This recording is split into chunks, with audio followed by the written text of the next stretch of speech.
মসজিদ আবাদের এক নাম্বার পদ্ধতি মসজিদ বানানো, 2 নাম্বার মসজিদে বেশি বেশি যে জামাতে সালাত আদায় করা, 3 নাম্বারে মসজিদের সাথে সম্পর্ক জুড়ে দেওয়া, হৃদয়টা যেন সবসময় মসজিদের সাথে লেগে থাকে। আল্লাহর হাবিব সাল্লাল্লাহু আলাইহি ওয়াসাল্লাম বললেন, সাবআতুন ইউযিল্লুহুমুল্লাহু ফি যিল্লি ইয়াওমা লা যিল্লা ইল্লা যিল্লু।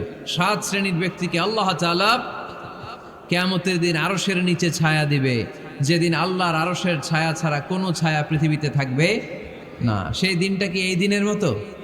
কিয়ামতের দিনটা আজকের এই দিনের মতো হবে?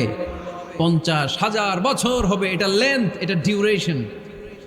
কাআন সাফসাফা লা তারা ফিহা ইওয়াজা ওয়ালা আমতা, লেভেল প্লেইং ফিল্ড, তামার জমিন। একটু কল্পনা করেন তো ওই দিনটা কত ভয়ঙ্কর।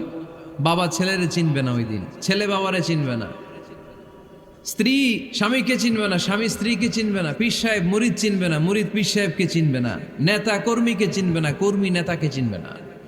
হায় হায়, ইয়া নাফসি বলে কাঁদবে। সূর্যটা মাথার কাছে চলে আসবে, সূর্যের তাপে মাথার মগজগুলো গলে গলে নাকের ছিদ্র আর কানের ছিদ্র দিয়ে টপ টপ করে বেয়ে বেয়ে পড়বে।